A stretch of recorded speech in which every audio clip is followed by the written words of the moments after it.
আপনি দীর্ঘ হায়াত আপনি বাড়াই দেন, সুস্থতা দান করেন। আমরা আবার আমাদের নেত্রীকে আমরা সেই চেয়ারের মধ্যে দেখবো। আল্লাহ তাদের মনে আশাকে আপনি পুরা করে দেন। ছাত্র ছাত্রী শিক্ষকদের নিয়ে এবং নগর উন্নয়নের বিএনপি নেতৃবৃন্দকে নিয়ে আমার নেত্রী এদেশের গণতন্ত্রের মা, আমরা যারা বিএনপি করি,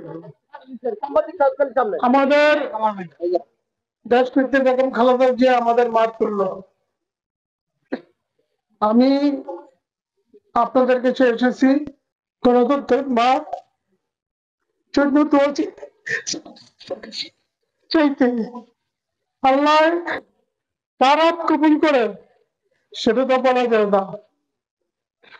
আপনাদের কাছে সবাইকে অনুরোধ করব, আমার গণতন্ত্রের মা দেশনেত্রী বেগম খালেদা জিয়ার জন্য আপনারা খাস নিয়তে দোয়া করবেন।